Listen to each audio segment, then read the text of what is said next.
person, so I decided to write a song. How we doing, ladies and gentlemen? Welcome to another episode of the Make Away podcast. I'm here with the former Ben Franklin Electron, former good brother from MCS High School, my boy. Sir. Well, I'm gonna let you introduce yourself, man. Talk to me, man. What's your name, my boy? Oh man, so appreciate you for having me on. First of all, bro. For those of you who don't know me, my name is Rasheem James. Most of the people know me as Swerv. It's a pleasure, man. Listen, man, I'm real thankful to have you, man. You know, I was always able to witness your game, respect your game from afar. Appreciate that. You know what I mean, bro? I'm very thankful for you coming down here, talking to the good people, No letting doubt, people no know. doubt. You know, we're gonna get right into it, bro. So Let's tell do me, it. man, where'd your story start, man? What part of the city you from? Where'd you grow up at? Oh man, so I'm from North Philadelphia area. Man, the football story. So I started playing football at a real young age, around about like 7, 8. I started getting into football, and honestly, man, like I just was like fortunate enough to have football in my life. You know what I mean? Mm-hmm. And I always been real fortunate to have like, you know, good people in my corner that kind of like guided me throughout my football journey to help me get to where I'm at now. But it's a journey that's still loading up, you know. Mm-hmm.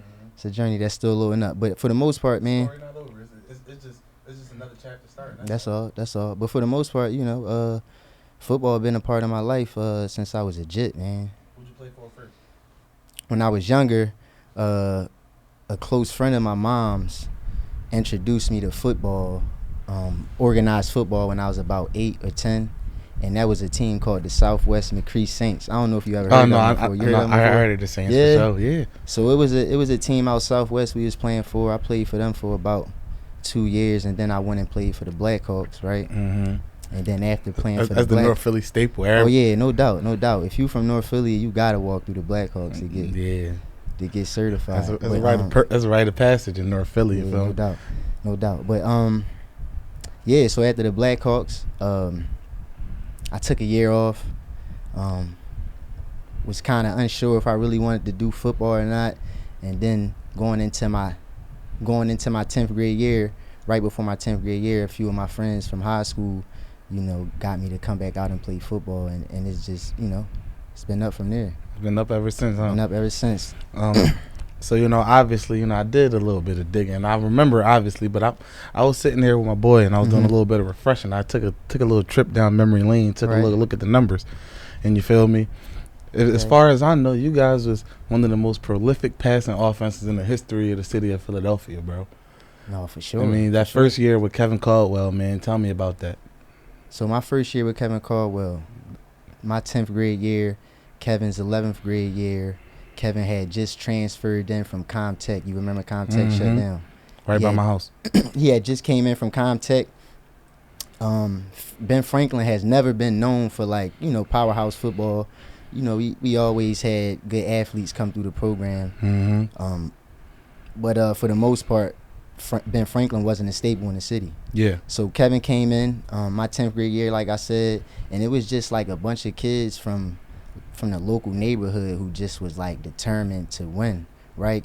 Head coach was also from our neighborhood and played football at a very high level. David Carter, who's now the coach at Bartram. Mm-hmm. Shout out to Coach Carter. Shout out to Coach Carter, man. And so it just happened so organically, you know? And we just really, like, to be honest, that was some of the best times of my life playing high school football. Mm-hmm. And it really just, like, we put that work in, man. Like, I know you see the numbers, but we put that work in, like, seriously.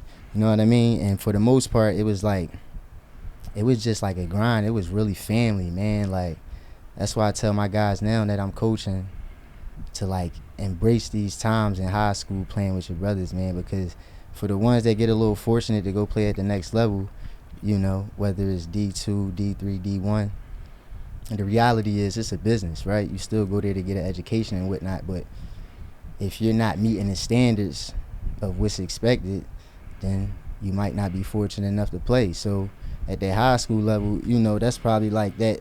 The last pure level of football. That's what a lot of people say. Last pure level of football. So No money, no business involved. It's just the love of the game. There we go, right? So like Kevin came in, man, and he was kind of like that, that stable piece. We had a bunch of skilled athletes, bunch of talent, and it, like I said, it just came together, man. First year playing, we went to the playoffs, lost to King, and then my 11th grade year, which was Kevin's senior year. That's when y'all exploded. That's 11 when we and exploded, man. 11 and 1. Yeah, no, I'm looking at the record now, man. You guys scored 488 points, only gave up 171. Was one of them. It was the Kansas City Chiefs of Philly football, bro. Like you know what I mean. Like, all of the guys might not got the recognition, might not got the D1 offers, bro. But if you want to talk about an offense that put it on display every week, you feel me? Like y'all really came to do it, bro. I'm looking at the numbers now, man. Kev threw for he broke the city record. He threw for 3,051 yards, bro. And that's before you was even running the show. That's when, like, you had two other receivers. Yo, man, we had two other receivers. Shout out to my guy Mach and my man Buffalo. Yeah. Man, who was real dominant in high school, man. Some of the, two of the best receivers to ever walk through the city, man. Macho Rodriguez came through here. I think he might still got the records. He had 20 touchdowns that year. No, I want to say probably 20. Yeah, about 20 receiving touchdowns. Probably about like 26 total. In general, man, he was a dog, man. Probably, honestly, Mach was probably like, one of the top athletes I witnessed in high school coming up. Raw athlete, real good. Shout out to Mach, man. Tell me what it was like to then move into that next year when you had to kind of take on more of a leadership role and be more of the upperclassman, because that next year, it was just you and Buffalo, right? Right. Tell me about that next year. So going into my next year, what, my senior year or my 11th grade year? So like that year, Kev's senior year was your junior year, correct? Correct. Yeah, that was the year you guys was running shit. We won a championship that year, right? Yeah, you guys was 11-1 and played St. Joe's Prep. And so that following year. That following year when it was you, I think Dash Darton was the quarterback then, right? Yep, Dev Darton. Yep. So tell me about that year. Oh man, that year, man. That year was a good year, honestly. We should have been better than what we were on paper. Bunch of talent around us. We kind of came up short in the playoffs, but actually going into my senior year, it was kind of like a rough transition because we had a few transfers come in. My guy Naeem was coming in from Chester, transferred in. We had Devin come in, play quarterback, who just was coming up from, playing little league football. So we had a bunch of brand new faces around, but who wasn't, brand new to the sport. But again, for the most part, majority of the team had already played together. Like me, Jay White. Who else was on the team? A few other guys who played. Mello was on the team. So we already knew the standard, right? So we kind of already set the bar going into that season. All season, we attacked all season, going into 7-on-7s, right? Had a good 7-on-7 circuit, right? Then going into the season, we started off strong, man. Dev showed that he can throw the ball vertically down the field, right? That was like a question coming in. And he was also in competition with another quarterback. So we was really like, we knew exactly what we had, but we was trying to find our identity as a team. And that year, going in the Northeast was probably one of the pivotal moments in our season because it kind of tested who we were as a team. Northeast at the time was a real good team. And coming out that game, that was like midway throughout the season, right? Like I said, we started off strong. They tested us. They came out strong, punched us in the mouth. But we responded. We ended up losing, but it was a loss that you can, that you'll remember. You can remember and you could take with you and learn from, right? It wasn't like something that defeated our confidence as a team, right? So, excuse me. So, we took that, man, and that probably been our only loss aside from the playoffs, right? So I ended up getting hurt. Approaching the back end of the season, I kind of sprained some ligaments in my leg, which kept me out. But going into the playoffs against Central, I pushed through and decided to play through the injury, even though I wasn't 100%, and we came up short, man. But that season right there really helped me develop a chip on my shoulder going into college because I honestly felt like I should have been playing at the highest level, you know what I mean? I knew that I was D1 talent, but of course, like most kids coming from the inner city who are undersized get overlooked, right? So now going into my My bad. I'm just transitioning. No, that's fine, bro. That's fine. That's what this is. So now going into my college career as a freshman, like I said, I carry this chip on my shoulder because I felt as though I should have been playing at the highest level, and I felt as though me playing at Westchester was not to my standard personally, right? So going into that camp, that fall camp, I had one thing on my mind, and that was honestly like dominate, like right. As a freshman, looking back at it, I never once second guessed my ability to play, right? I had all the confidence in the world, but for the ones who do know me, they know that I'm a real humble individual as far as how I carry and conduct myself when it comes to football. But once we step in between the lines, that's all that matters, bro. It's up. You know what I mean? But it's also one of them games where, like, you have to be like that. Football is one of them games where if you don't assert your dominance, if you don't let yourself know that you are going to be a winner every single rep, right, you shouldn't be playing. Exactly. And that's simply put, man. Like, exactly. If you play a position where you got somebody, usually a corner is, I'll say, one of the most athletic people on the whole football field. I agree. You got somebody standing in front of you that's probably one of the fastest on the team, one of the most explosive, and you got to be able to get him off balance and get past him, get separation from him every single play. I agree. So if you're not going into that with that mindset that you are going to dominate every rep, you already lost, bro. No doubt. No, that's a fact. That's a fact, bro. So, yeah, man, going into my college year, going into my freshman year at college, my intentions was to play as a true freshman, right? Not understanding the political side of things, right? And I did my thing first year, man. Dominated as if, you know, that's how I felt like I dominated my first camp. A lot of guys, I earned my stripes amongst the team, right? Because I felt like, especially during my freshman year at college, it was like, it's kind of a new era of football right now, right? I kind of was like a tweener, whereas though I caught the back end of that old style of football, right? Whereas now it's the Instagram era, the social media era. It's kind of like a new era of football, right? So I was there for my freshman year, and then towards the back end of my college career, I got to witness that transition, the new group of kids coming in. But yeah, man, seeing those guys come before me, like the Kevin Malones, right, the Nadir Rouse, Kwani Gilbert, like the older guys, man, they kind of set the bar. Shout out to them, man. Yeah, shout out to those Nadir dudes, Rouse, man. all of the help, like that early talent that was on that Westchester team back then was really special, bro. Hell yeah. Haj Shabazz, all of those old heads, bro. Yeah, like man, they paved the way at that They school. definitely paved the way, especially for kids like us that's coming from the city, man. Going up into those PWIs. Into them small towns, bro. The inner city kids don't really last too long up there. So for those guys to go up there and really submit their names in the program, that was big time for me. So like I said, those guys, those older guys, they set the bar for the younger guys like me. Again, my recruiting class was small. It was only about 12 to 15 of us in the recruiting class, right? So going in there, you would really stand out if you wasn't keeping up, right? And the ones who couldn't stand out, the ones who couldn't keep up, they ended up falling off, right? They didn't stay. Only a small, you know how it is. Y'all play college ball. Like, you have a bunch of kids come in, right, during that first year. Not everybody make it to that first spring ball, at least. Right, so, and that's how it was for me. And the ones who did catch on was able to flourished. There we go, right? And so we kind of gelled right in with the guys, man, because I can honestly say the group of guys in my class was looking forward to working. Like, they were hungry. They wanted to play, right? They wanted to really dominate and go win a championship. And so, like, you know, we kind of got right in line with those guys and took it to the next level. I think a big thing is too, like being as though you're a guy like yourself who was very talented in high school. Thank you. You know, you walked into your situation, you had full intentions to play. You had full intentions to prove that you was good enough to play. Exactly. And it's not necessarily that you wasn't, but when you're walking into a winning program, I always tell people that sometimes a lot of coaches look at it like, if it's not broke, don't fix it. These guys that I had last year was good enough to win last year, and they're back. And I can trust that they won't make mistakes. So even though this Rasheem James kid is good enough to make plays at this level, like, coaches don't always want to take that chance of putting that new guy in there, bro. That's a fact. You know what I mean? So sometimes it's hard to deal with, for sure. And I know it was probably tough because you was probably waking up every day, going to practice, winning every rep, screen recording every joint, watching them videos every day. Like, damn, I should be out there. It's the starting corner. You feel me?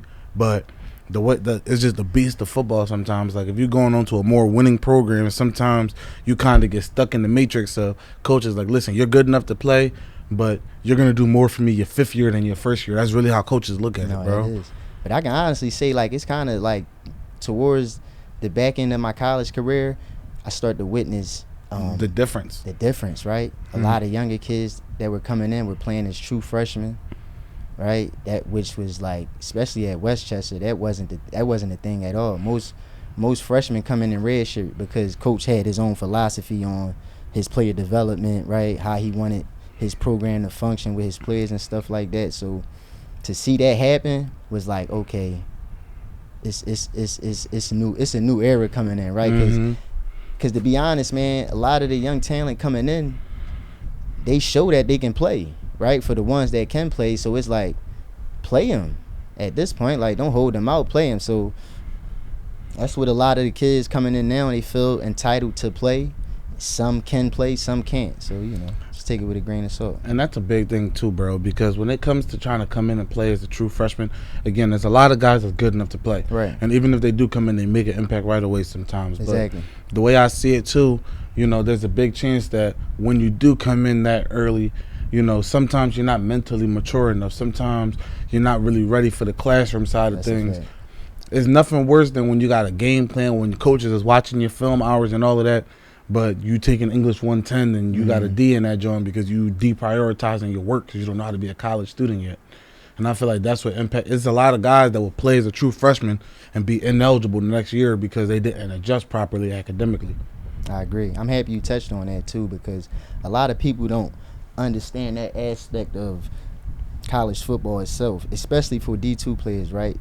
Because for the most part, a lot of players don't get full scholarships. So with that being said, they have to find a way outside of their finances to maintain, right? And then outside of football itself, like you said, with school, right, keeping up on your books and stuff like that, a lot of people they struggle with juggling those things, right? They think it's just football, and it's not. So if you can't maintain outside of football, you're gonna have a tough time in college, bro. That's the reality of it, man. Yeah, man, because like, think about it, in high school, bro, you're in school from 8 a.m. to 3 p.m. every day straight through. When you're in college, they be like, all right, your first class at 8 a.m. Your next joint, you got a break at 9:30. Your next joint at 11 o'clock. Some people would take that hour and a half break, go to sleep, and miss that next class, bro. Yeah. Some people will look at it like, yo, I got homework to do Friday night at midnight. I'm going to start it at Friday at 11:30. Now you running late, handing in half decent work. All of that impacts your grades, bro. When COVID hit us, bro. Oh, man. Them discussion posts, man, people took those for granted, bro.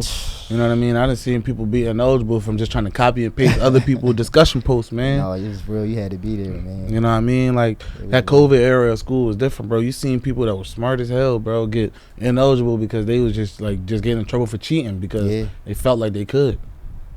COVID, man, that was a time, man.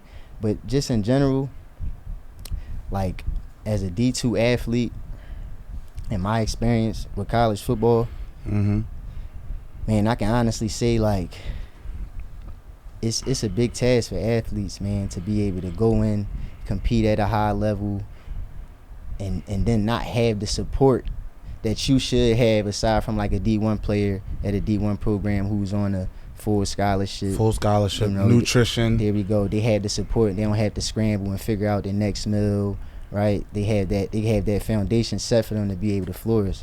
Aside from D2 players, man, that's on that other side of the fence who might not have a fortunate situation at home, let alone, right, then got to come up to school and make a way and get through all of that. So it's like, outside of football itself, man, being an athlete at the D2 level is a task, man. It's a mind game, man. Too, man. It's hard. It's a handful, man. And then for my own experience, myself, like you said, man, so like I said, coming in my first year, I kind of hit the ground running, and I had a level of focus, right, that was like just tunnel. I wasn't worried about nothing else, right? Football from the time that I wake up to the time that I go to sleep, right? And then as the years progress, you know, distractions pull you from different ways, right? And then you lose that level of focus, right? So once you lose that level of focus, it affects your production. There we go, right? It affects your production. And so, again, when you're a D2 athlete, if you're not at a program to where as though, because to be honest with you, all programs operate and function at a different level, right? Some programs, D2 programs, are more serious than other D2 programs, right? So you might get more support from this D2 program on the West Coast aside from on the East Coast being at this program. Yeah. But they still produce and play at a high level because of their prime location. They're able to bring in Top talent. There we go, top talent from local areas. And so for me, man, I'm sorry I lost my train of thought. But for me, man, like I said, those distractions pulled me from different places. And so my level of focus started to drop, and like my production started to drop as well. Mm-hmm. But at the same time, I'm sorry, I lost my train of thought, bro. No, it's fine. You good. So what I was saying, what I was getting at initially was that you had the distractions coming in from all different angles that affected your production. Right. And then that next year you came in and that was your redshirt freshman year. You got a chance to finally get on the field. Okay, so I finally, thank you, appreciate that, bro. Mm-hmm. So I finally got a chance to get on the field, right? And like I say, even going into that season, I was locked in more than ever, man. Like I was ready to go. I was having one of the best careers. You know, I was having the best beginning starts to my career, and I ended up getting hurt, right? And then from there, being hurt is another part of the game, that another thing that comes with the game, right? Mm-hmm. Because you could train all off season, man. I got a little brother right now that play receiver. Yeah. You'll train all off season. You'll work hard every single day, be in the gym, be on the field. The injury bug knows no hard work. It don't know who you is. It don't know how talented you is. When it's ready to pull the cord on you, bro, it's ready to go. It's real, man. It's real, and then you would like. It's hard to really understand until you go through it. You know what I mean? You know what I mean? Because like when you from the outside looking in at someone who's injured, you don't really understand, right? All you want to see is them go out on Saturdays and Fridays and produce, right? But you don't understand the process in which the rehab, the mental part, bro, the burnout, the having to go to the trainers every day and not get rewarded. All that stuff. Oh yeah, he's milking it.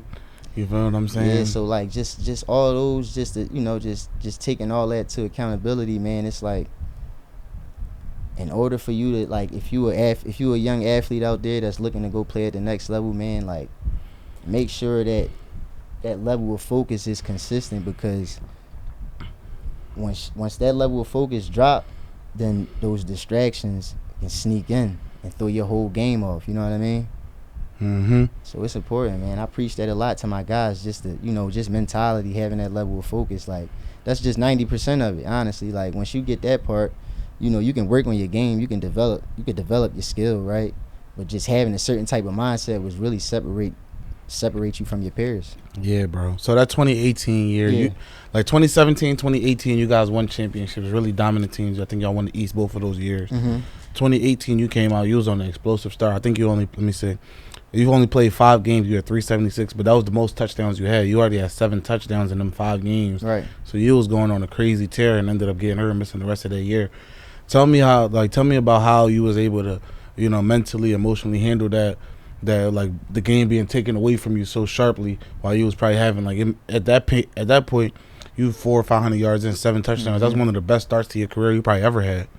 Oh yeah, man. Sitting at that time, I was tied for 3rd in the nation for touchdowns. Mm-hmm. 3rd in the nation for receiving yards. Yeah, man, I was doing my thing that season. So that year, and what was your question again? Tell me about how that adversity affected your, you know, tell me how you handled that adversity, and tell me how you bounced back from that adversity. Honestly, because you got a chance to play the next year as well. The next year you came back and you played all 11 games. Yeah, so that's a good question. Looking back at it, man, honestly, I kind of like, I'm one of those individuals who, like, you know, I roll with the punches, mm-hmm. right? So I don't let things weigh too heavy on me. Thinking back at that time, I just wanted to get healthy, man. So I took that same mentality and attacked it through my physical rehab, right? The minute I was able to get out of surgery, I was back to it, right? Looking to make it back that season, right? I had hopes in getting back that season, so I didn't have too much time to really sympathize for myself. It was more so, I'm trying to get back. I'm trying to get back because my team needs me. We trying to make a run, right? This is a big year for us. We understand what's ahead of us, and I need to be there to help my team achieve that. So me getting through that was like it was needed. It was definitely needed because it gave me time to sit down, right, and gather my thoughts, because you don't notice when you up school, you always moving so fast. And so that injury really kind of sat me down and slowed me down. I was able to get up on my books. That was like one of my best semesters ever in regards to my academics. And so I dealt with that adversity well, man, honestly. I definitely dealt with that adversity well. And then obviously after that, you know, your next full season that you played was 2021. Right. You ended up coming back and you had a really solid year for y'all. Wait, I'm sorry to cut you off. My bad. You good? I gotta cut you off. 2019, I don't believe you played. 2019 I didn't play, so that was a part of the adversity itself, right? So coming off my injury, 2018, I break my foot, and then going into 2019, I become ineligible. Tell me about that.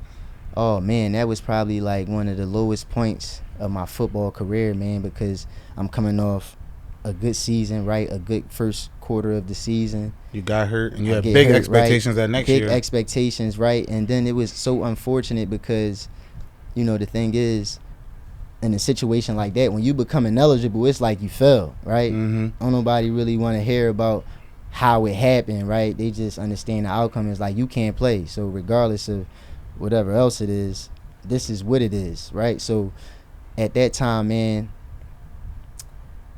I was low key out of it, honestly. Like I said, that was like the lowest points of my career. So like I'm ineligible. Like I can't even, like I'm not even a part of the roster at this point, right? Like I'm just a regular student at Westchester. Mm-hmm. And so, oh man, I'm just taking it in, thinking about that time.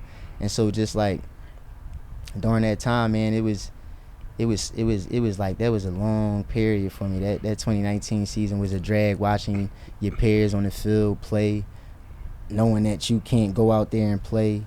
And it was frustrating, man, because if you know, right, in a semester you need how many credits to be qualified? You need 12 credits to be able to play on the field. If you drop a class, that drop you down to 9. There we go, right? You drop a class, that drop you down to 9. So I'm in a situation where as though I'm taking 5 classes, right? I'm thinking that 3 of my classes are 3 credit courses, right? Of course, which is the 9, right? Mm-hmm. And then my other 2 classes, one is 3 credits and the other one is 2, right? So you dropped out of one my of the 5, 3 no, I didn't drop any of my classes. Out of my 5 classes, I failed 2 of my classes and only passed 3. But once I failed my classes, that's when I found out that you only had 8 credits. I only had 8 credits, so I was a credit short, right?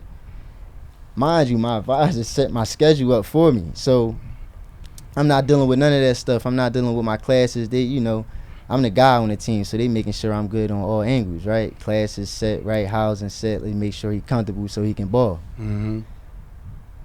And so once I found out, man, I was so disappointed, and like I wanted to be angry at my advisor, but like I had to take accountability. Like if I pass my classes, I'm not in that situation, right? It's an unfortunate situation, but I had to take it on the chin. And so going through all that, man, I just really took that time to really just like tell myself, like, when I do get the opportunity to play football again, I'm not gonna let it go, right? Because that was the first time in a long time where football got taken away from me. So, and like, it wasn't because of an injury. And it wasn't because of an injury, right? It because of the man in the mirror. Like, I had to really look at myself in the mirror and say, you know, you gotta tighten up, like, or you won't be playing football. Because I witnessed a lot of guys go through these type of obstacles and don't come out on top, right? I see so many people deal with these issues in the classroom and they just fall under. They drown, man. Like, it's real. Like,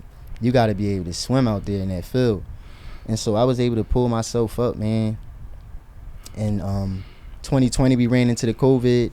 In 2021, let's talk about my last year. 2021, that was a great year. That was my last year. 2021, man. So from the outside looking in, going into that year, a lot of my peers was curious as to why things wasn't flowing how they should flow, right? The expectations was high.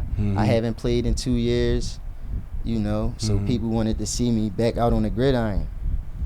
Going into the season, we had some question marks on the quarterback, right? And so that was really the main thing. We had a young team, man.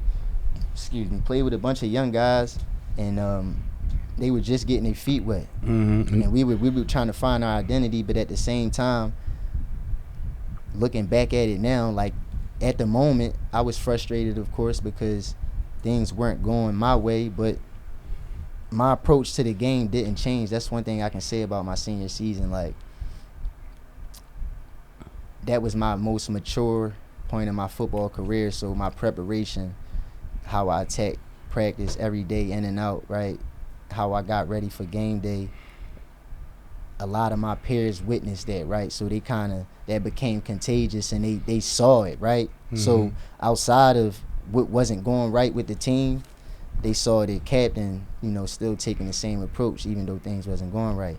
And so, like, my 2021 season didn't go as planned. I wanted a better season, but, like, I took a lot of good from that season, man. I had a lot of injuries that I dealt with throughout that season. I didn't miss a game. I played in every game, you know what I mean? Mm-hmm. And yeah, man, I was a leader to a lot of the young guys on the team, man. Like I said, we had a bunch of young guys playing on that team, and so, like, they looked at me. They looked to me when it came to leading the team, and so I had to make sure that my head was in the game that whole season, man. But it was a tough season, bro. Like, it was a tough season. I wish it would have went better than what it went, but I'm blessed, man. All in all, bro. Yeah, bro. Like, at the end of the day, I feel like that probably might have been your most important season, because even if it wasn't there on a production tip, being as though you're a coach now, being as though you're still playing, obviously, it's one of those seasons that taught you a lot about the type of player that you're going to want to be for the rest of your life. Exactly. And the person that you're going to want to project out onto these kids that you're helping. Exactly. You know what I mean? You got a chance to go out there and battle adversity every week. Now y'all wasn't the behemoth. Now y'all wasn't the dominant. Even though y'all was still a talented team, right. It wasn't that 2017, 2018 when y'all won the East both of those years where y'all was just running the table. Now, you feel me, you got to be able to lead these young guys, these unproven guys, how to go in there and fight, how to get back up when they got punched in the face, and how to recover from that, because those guys are probably still looking back and saying, damn, if Swerv wasn't there with me that 1 or 2 years, if he didn't teach me this or teach me that or teach me how to lock in on film or how to craft on the field or whatever have you, I might not be here today. So them young guys that's producing now, as much as you don't get the numbers attached to their name, you can always look back like, dang, like, I helped that guy out. I helped get that guy to where he is. No doubt. You know what I mean? So I feel like that's real big, man. No, for sure. Hell yeah, that's big, man. Like, it's important to have leaders on the team because, again, it's always a reload process, right? So when you got those new group of guys coming in, you need your leaders to be able to set the bar so that the young guys can fall in line, and then that just becomes a machine once you get that thing going. But yeah, man, I had fun all in all my 2021 season, man. I learned a lot from the younger guys that came in. I enjoyed playing with a lot of the younger guys that's playing now. Shout out to my guys Shizzy, Seth, all the young guys that's still out there playing at Westchester. It's not looking good at Westchester right now, but It's one of those years where they got to develop the program still, where they just bringing it together. Exactly. But those young guys, man, they got some talented kids. They got some talent, like what's the one young boy, Raheem Bones? He was at Penwood. Yeah, my guy Sheik. Yeah, he was at Penwood tearing it up when he was in high school. He played my little brother year. I remember him. Yeah, Sheik a baller, man. He transferred from Maine. He came in. He came to Westchester from Maine University. So. Yeah, no, that kid could ball, bro. I like the way he played. Seth Degree, I remember him when he played when I was still. I got a chance to play with Seth Degree. Seth can play, no doubt. What's the other young boy? Shizzy, number Shizzy, one, nice, man. real small. All those kids could ball, bro. Those bulls, man, they kept that fire in me, man. Like, going into camp, knowing that you got that type of skill level behind you. I'm the type of individual, I got a competitive spirit, so like, I'm a show up. These young boys not gonna take food off my plate. But I'm showing up to play, But they push me, man. Little do they know they push me, right? And I appreciate them for that. But I wish them the best. I hope they do their thing this season. Yeah, bro. They got the rest of the season. I feel like they still got some time. I think all of them still got like 1 or 2 years left too. I feel like they should be way better than what they are, man. But yeah. That's it's just how football goes. Sometimes the beauty of the beast. You know what I mean? One thing I do know, we better not lose to Lock Haven. I think that game this week, right? That game this Is week. it? Yeah, I think it's this week.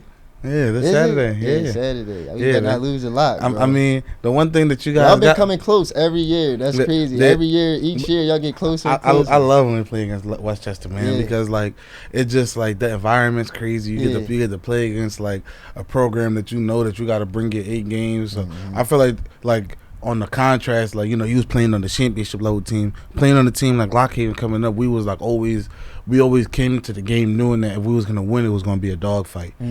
So playing against that big team, that Westchester, that Kutztown, that Slippery Rock, whatever, like you got the guys that's gonna fall back and fade away when the competition arises, and you got the guys that's gonna come into that game like, this is gonna be my statement game. I always felt like Lockhaven played us super tough though, man. Like they always played up to that competition. Like I'm like, oh man, it's gonna be with them days. Then eventually, you know, as the game go on, we wear down on y'all. But that my senior year, man, y'all, that was probably the toughest game I had against Lockhaven. Yeah, I was gone at that point, but I remember that they was tooth and nail, which I think that was Jay White and them either junior year or senior year. That was the year they came to play. Jay White, the voice of Lockhaven right now, though, man. Yeah, no, man. He the face and the voice of Lockhaven right now. He holding it down. Yeah, bro. And I like Jay White, bro, because he's one of the people like he take a lot of ownership over what he is and what he does. You know what I mean? And he lives his life unapologetically. Like, it's not too many guys who wake up every single day and approach their day the same way with or without football. Like, once he got done his football career, he walked into the professional side of things, and he was able to take his professional career to that next level. Like, he just approached life with a different focus every day, bro. Different breed. Let me tell you about Jay White, right? Talk to me, bro. Jay White.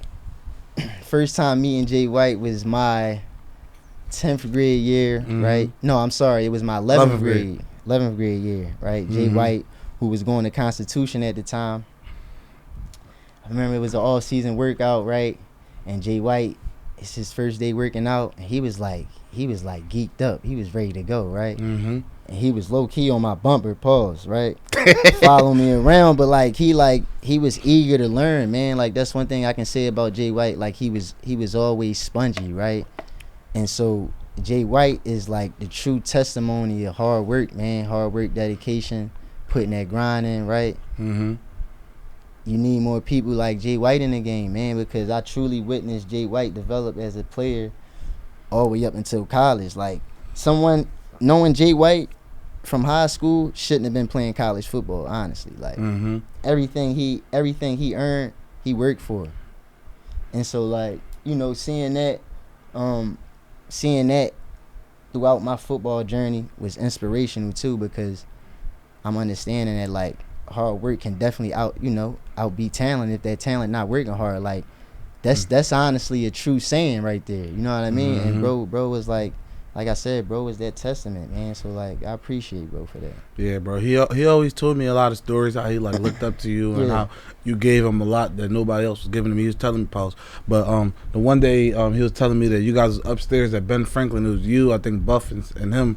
And y'all was just upstairs, like, running ladders, running cones, whatever, upstairs in the hallway. And he always remembered that one day where you guys was working out together, because that was when he basically looked at you guys like, this is where I'm at, this is where I need to be, and I need to find out today what's the level of work I need to put in to close the gap. You know what I mean? Because you guys had all of the talent, all of the explosivity, and everything else already at your footsteps.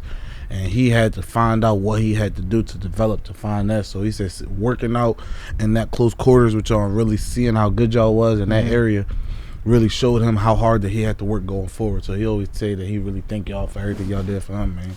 No, for sure, man. And we also had not to go too off task, but we also had topic. We also had some hell of a coaches, man, that who was giving us game at that time of our football career in high school, who was providing us with the information about football and just, like, you know, just being mentors to us, like Coach Jason, right? Coach Rel. Shout out to those boys, man, because they really kind of, like, introduced us to football as far as just, like, the lifestyle.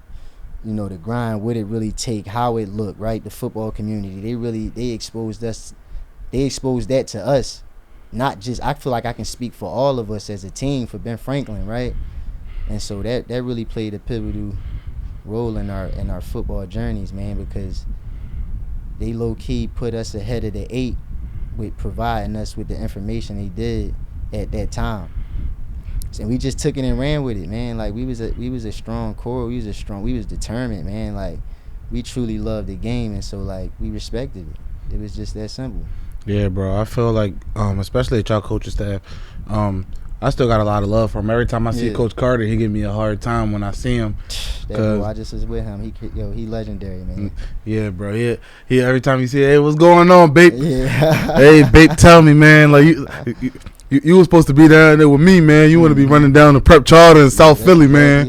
That's not even your hood, man. You could have came and turned us up, man. Oh, yeah. But, Coach Carter, a good dude, man. I saw him one night when I was out getting dinner with my homies and all of them, and he was just so happy to see me. Like, it was like he treats me, when he see me today outside, I'm 25 years old, bro. He treat me like I was one of his players, bro. No, that's love. That's how Carter is, man. Hard lover, man. He was like, always was hard-nosed coach, right? Big on discipline, type of coach that'll test your manhood and really see how much you want it. But at the end of the day, Carter give you the shirt off his back. Yeah, bro. He really love his kids, man. I can tell you that much. Yeah, bro. When a lot of my homies transferred to Bartram, he even told a couple of the guys, he said, listen, it was their senior day. He said, I'm going to tell y'all now, a lot of y'all, this is the last time y'all will ever play football, so y'all better take it with a grain of salt. Yeah.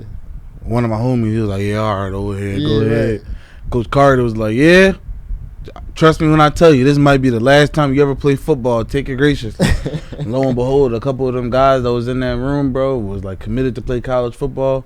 A few of them never played football again, bro. Yeah. You know what I mean? So it just ended up being crazy that, like, I hope they took that game like with a grain of salt and really played their heart out, bro. Because that was the last regulation game a lot of them ever played. Some of them went to school, red shirt or whatever have you. Never actually made it onto the field in college. People don't understand, man. Like, honestly, I don't care what level it is. Actually playing college football is a blessing. Yo, I'm telling you, man. Like you said, all of the small things go into factor. Outside of just playing, right? Are your grades good? What type of individual are you, right? Does the coaches like you, right? Are you a lot like? So it's all these things that go into factor that determines if you can play or not. Outside of if you really are good. Just being good, talent is not enough to get you onto a college football field. I've seen it so many times. Like, it's so many instances where sometimes you just might not even be a scheme fit. Yeah. You might not fit what that coach is trying to do. You could be a undersized slot corner that if you was in a school that run nickel all day, it'd be perfect. But if you had a 4-2, if you had a 4-2, 4-3-4 school and they don't got no slot corner, bro, you're not gonna play because you're too undersized to play safety. You're too undersized to play corner. That's just how it is. Yeah, man. And it's crazy, bro. Tell me about the impact that playing at Westchester, when I took my little brother on a visit there, the one thing I realized that amongst the coaching staff, it was a lot of continuity. Almost all of the coaches on that staff were players at the school, and the head coach is obviously, he's one of the longest tenure coaches in college football history. He's been there 22 years, now 21 years, Coach Zwan. And all of the coaches that's there at the time, the D-line coach, Coach Zwan Jr., a bunch of them coaches was there 10-plus years that used to play for them. Right. So I feel like, they was really bought into that system and really believed in that system. Tell me about, like, being able to play with a staff like that, like, that they've been running that well-oiled machine for, some of them been dealing with each other every day for 5, 10-plus years. So, for me, in my personal experience playing at Westchester, it was honestly a good time for me, man. Like, Zwan and the staff, they gave me an opportunity to play, of course, which I was blessed for because I was getting recruited, but not too many teams really was willing to take the chance on me, right? And so I ended up creeping up on Westchester board real high, and they took me in. Like you said, the continuity there at Westchester is very much so family-oriented, right? As you can see, Coach Zwan, BZJ, right, Bill Zwan Jr., and those guys been together forever. So they have their philosophy and how they go about things. And for me, man, honestly, it was pretty much so simple. I wasn't really too much concerned with what they had going on. I really just wanted to assert myself just with playing, right? Just show and prove that I can play to myself, right? That I'm nice and that I should be playing at a higher level. And so what I need to do is dominate at this level. And so me coming into Westchester with that type of mentality, the coaches embraced me because they obviously can see that I was serious, right? As an inner city kid coming up to Westchester, like I said, which is a PWI, they noticed that they seen promise in me as a young kid from North Philadelphia coming up, right? Having success on and off the field, staying out of trouble, right? So it made it easy for the coaches to take a liking to me. Mm-hmm. And so with that being said, they took good care of me, right? I ended up being one of their top players, right? Star wide receivers, and they treated me as such. So my experience at Westchester was smooth football wise, right? They kind of was there with me every step of the way as far as me going through my obstacles. And of course, but it was a two-way street because I was a good player, of course. So it made it easy for them to rock out with me and stick with me through all my trials and tribulations. But for the most part, man, Westchester was a good experience for me in regards to football, bro. I can honestly say not too many people can agree with me on that. If you know. Yeah, I mean that's the thing. Everybody's experience is different, bro. Right. Like there's people that can walk onto an undefeated team and be miserable, and there's people that can go into a losing team and have the best season of their life. No doubt. You know what I mean? So it just all comes down to perspective. It's like you were saying earlier. There's so much of a combination of different things that affect your experience. Like some people is affected by the parties at the school, exactly. the women at the school, the social media that come with it, the winning, the losing, the position coach liking you or not, the scheme fitting you. Some people might not like being on scout team as a true freshman. Some people might not, agree with the dorm situation, whatever it might be, bro. Failing the class or two and financial issues. It could be a lot, man. And but the disconnect is for the most part is like what Dion always say, keeping the main thing the main thing. And keeping the main thing the main thing. Going and producing on the field, right? Everything else can handle itself if you do what you're supposed to do on the field. Like a lot of times you hear these situations from people in college where as though they feel like they not getting the opportunity they should have because coach not messing with them or because of this. No, it's because you not balling. You ain't showing that you can play. That's simple, right? And sometimes, like you said, it's a lot of other factors that can go into it. But for the most part, when you get recruited to play college football, you get the same opportunity as everybody else, right? And they bringing you to what? Play football, right?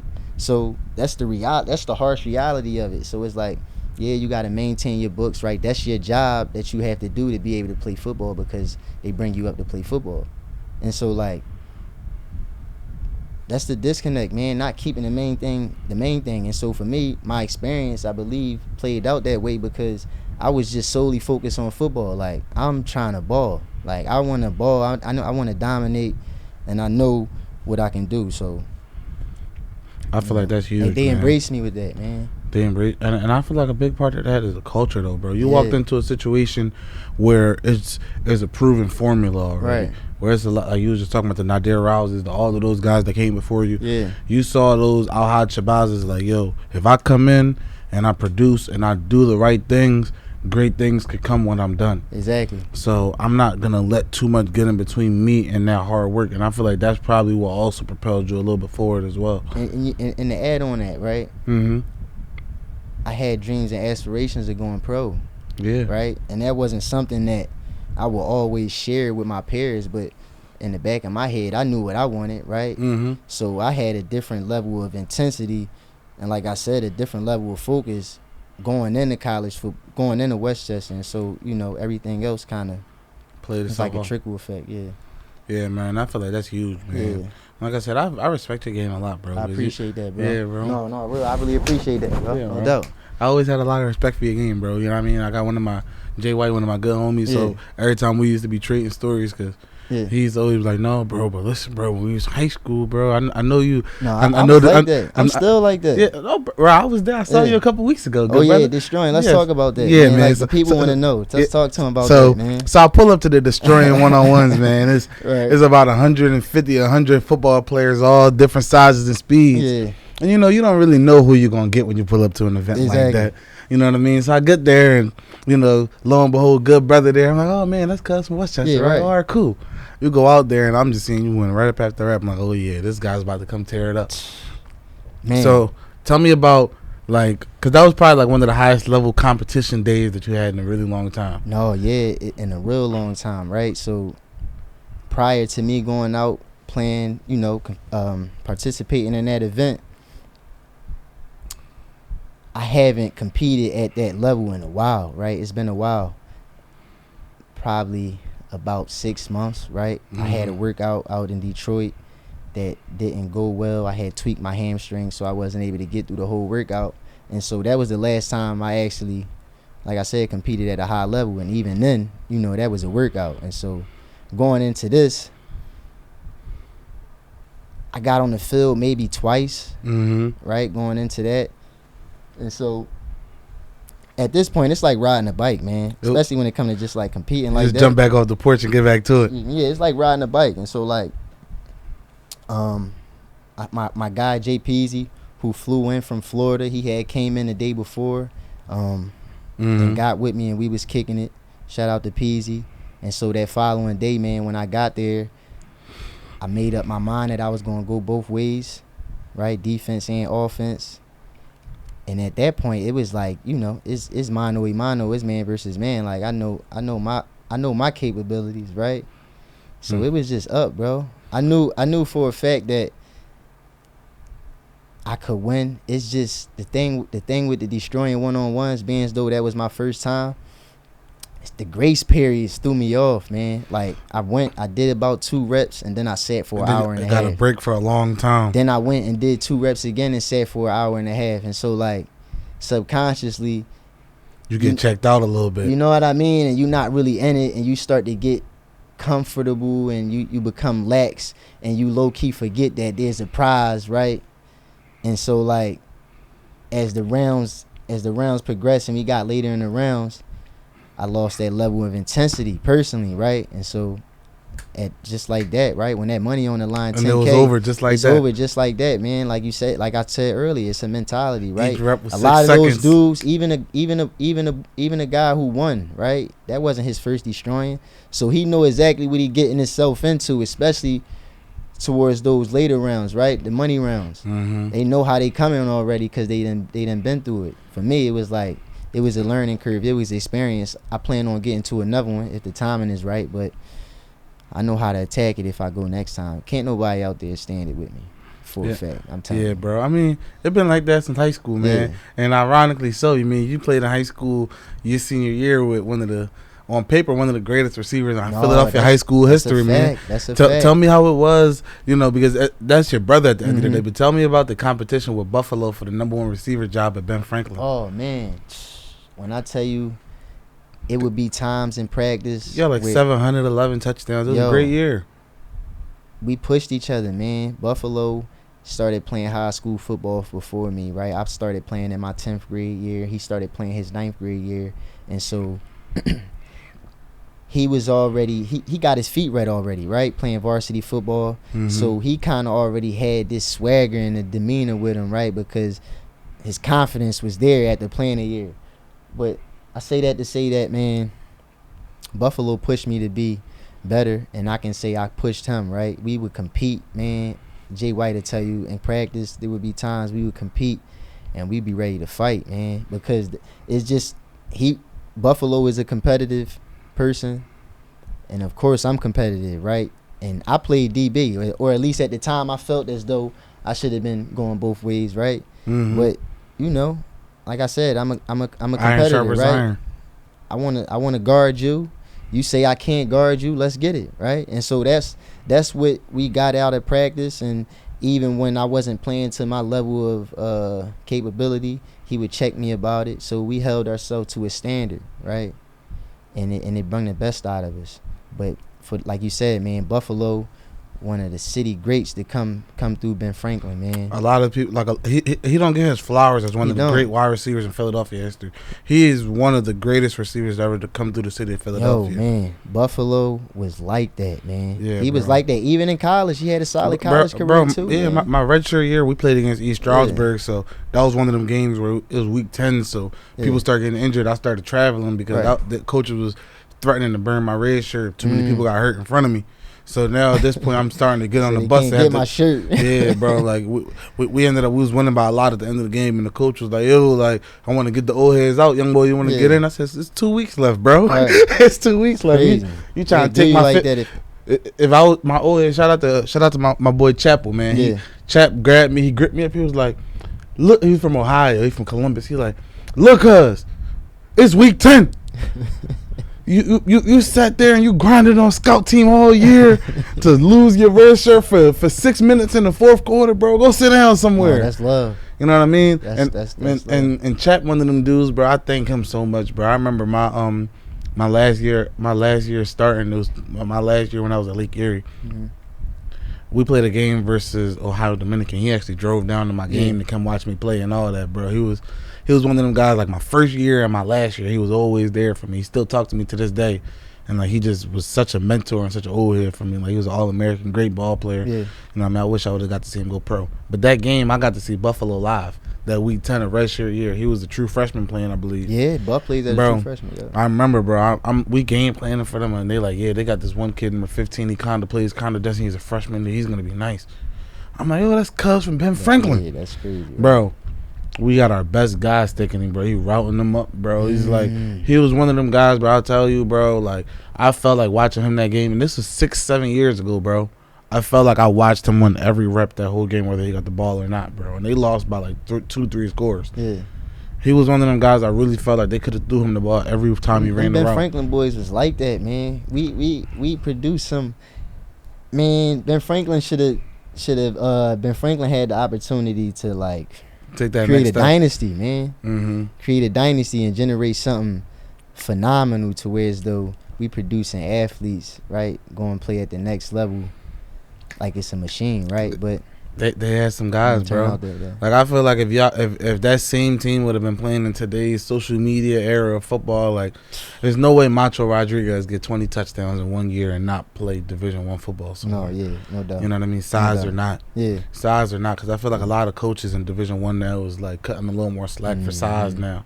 Back when we played, like if you're a receiver, if you're not 6'3", 210, the game is changing as well too. Yeah. So. Yeah, there's a lot more motion, and like Tyreek Hill is 1A, 1B, 1C, one of the best receivers in football. And you can't really hit the receivers that much anymore. So you know what I mean. So the smaller guys can get a little more spin. Get off a little more now. You got the Devontae Smith, pound for pound, one of the smallest players in football. Let me tell you about what I forgot to talk about, right? Mm-hmm. Which was like, I feel like a lot of people can learn from this, just my journey itself. So coming off my senior year, right? Mm-hmm.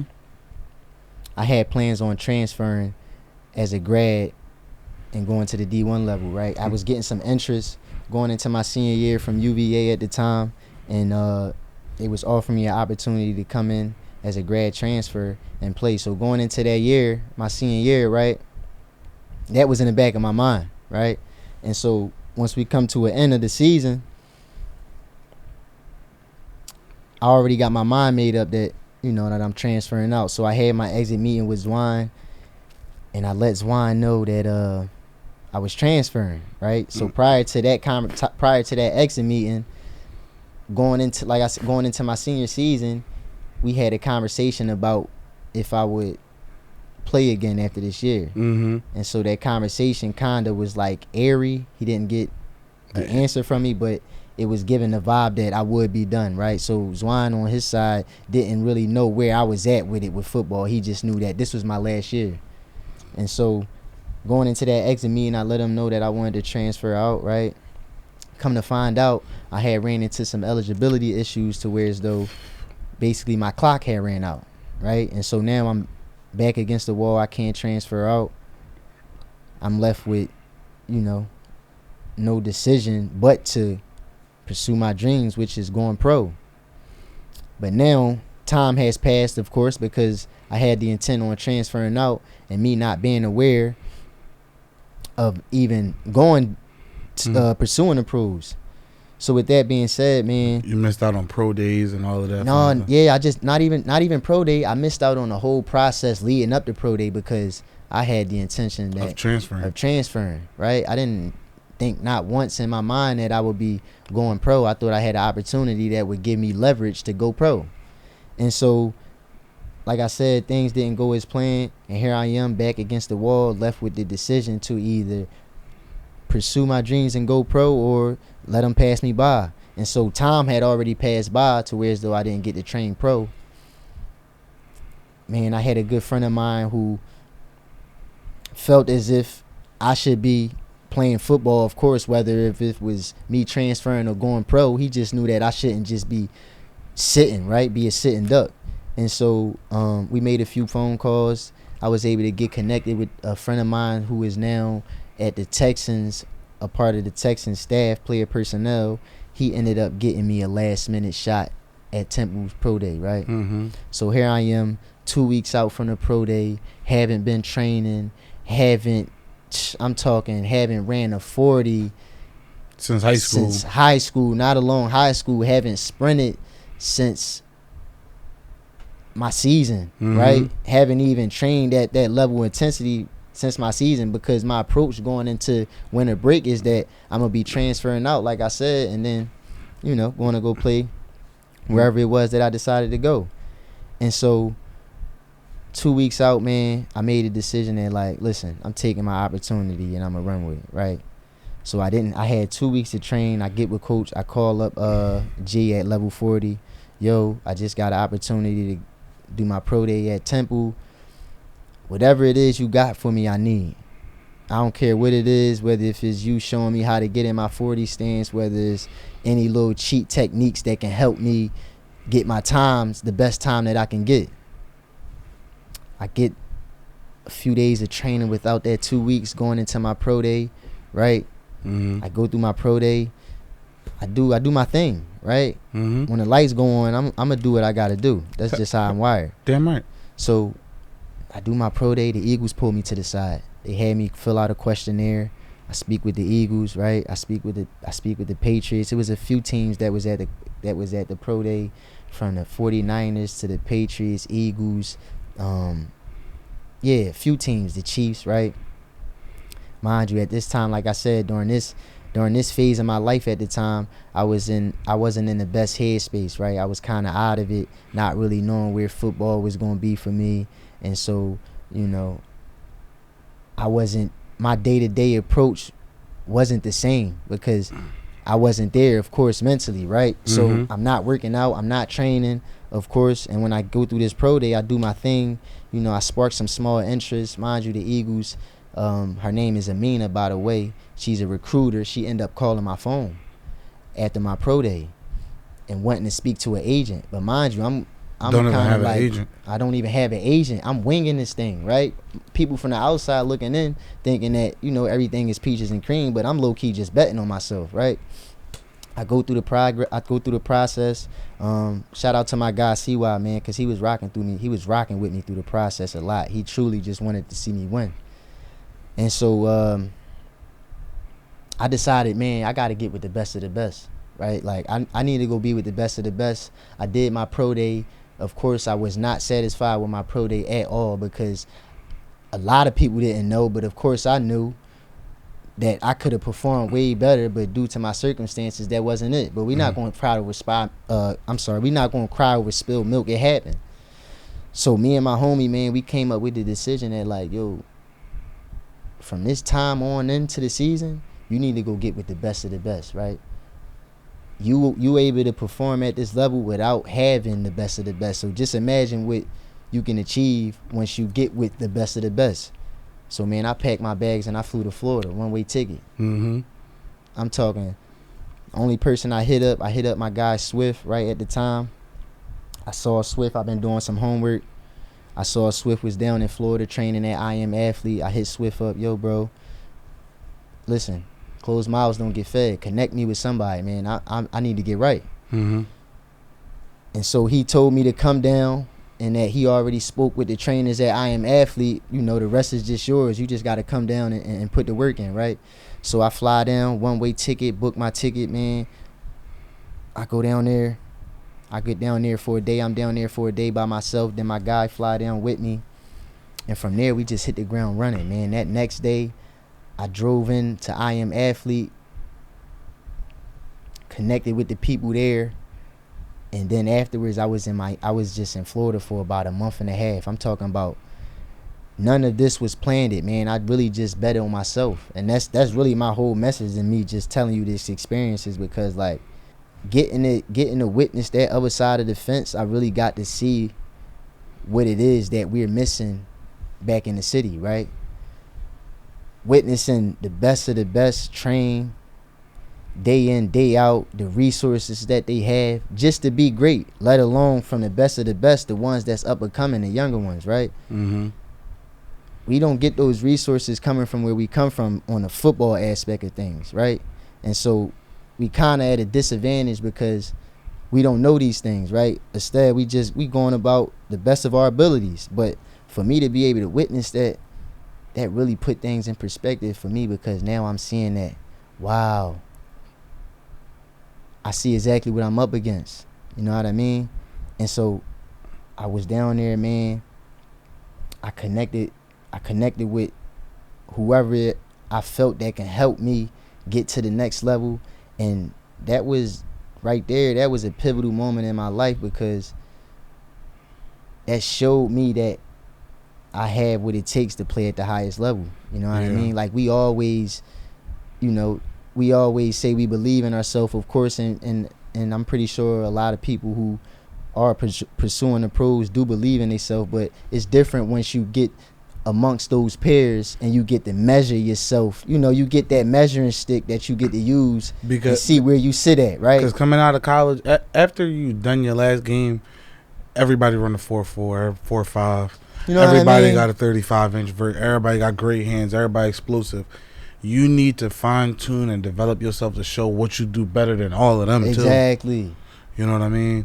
Like, you got Rasheem James over here. Like, you score 7 touchdowns in 5 games, but it's crazy because there's guys that been doing that too, bro. What makes you better than them, bro? Exactly. And so, me getting down there, connecting with those guys, man, it really showed me a lot. But that was probably the best thing I ever could have done, was go put my feet on the land. Like, and from there, I got exposed to just like the best of the best. I'm talking about day in, day out, training with guys like Jamar Chase, right? Jarvis Landry, shout out to Jarvis Landry. That's my guy, Gold Feet, right? I connected with Jay Peasy down there. And all of this is organic, man. Ain't none of it forced. It's authentic, right? And of course, you got to be a true stepper to be able to go down there and sit amongst them people, right? Because if you're not one of them, you're gonna stick out like a sore thumb. You're gonna look crazy. They're gonna be like, "Why are you here?" Instead, it's gonna be like, "Oh, damn, bro, why wasn't you playing up? You could have played up here with us at LSU." But it's like, I didn't have that opportunity, but I just made the most of what I had. Right. But at the same time, right, a lot of people who do have these dreams and aspirations of playing at the highest level, they don't get to witness this other side of the fence, right? They just see what they see on Instagram or what they see on Saturdays and Sundays, but these boys is working. Yeah, bro. Like, these boys are working. Like, this is no joke. Like, the elite are elite for a reason.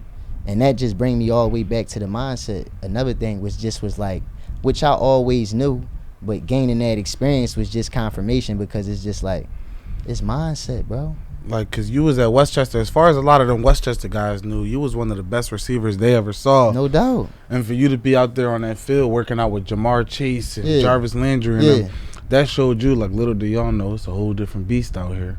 Come on now. And that's the thing. I'm happy you touched on that, because that was another thing playing at these D2 programs, right? When you go to these Power 5 schools, right, 99% of the team has the best player from their state. Not only the best player from their state, but they want to go play pro, right? Aside from D2. Everybody on the team got pro aspirations. Here we go. Aside from D2, you might have half of the team with pro aspirations. Or you might have 2-3 out the group, right? So their approach is a little different. And so right there in itself is a disconnect, because now you might feel like your peers aren't taking the same approach as you because you have different aspirations than them. He might already have his career set in stone and you want to go pro, so he might not be taking it serious. So that part in itself is like, it all plays a factor in the mindset thing, bro. So I just say, man, like, that experience itself, man, was just beautiful, bro, because like everything, the math gonna add up every time, man. The math don't lie. That's one thing about numbers, man. They don't lie. Never, bro. Right? Listen, man, I'm gonna leave it at that, bro. I'm very thankful for you coming on here today, man. You gave the people a lot of game. I'm very thankful for you, coming down here and sharing the stage with me and talking to the people, bro. Brother. Listen, man, like I said, bro, real big fan. Like I said, real thankful, bro. I was able to admire your game from afar. Damn, I appreciate that, man. I was able to really see all of the different stuff you're doing. I'm just happy I got a chance to get to know your game a little bit more, get to know your story a little more. You know what I mean? In regards to the podcast, there's a lot of cool stuff on the way. Make sure that we're liking, commenting, and subscribing, tapping into all of the content. Obviously, everything I post on the socials, I'm going to make sure I tag my man so y'all can be able to find his social media. His story's not over. His story's not finished. He's coaching down at Father Judge. He got his good brothers right now putting in work, but he's still putting in that work too, man. Very much so. Stay tuned for my man Swerv James. Like I said, very thankful again. Appreciate you for coming on, bro. And I'm going to leave y'all at that, man.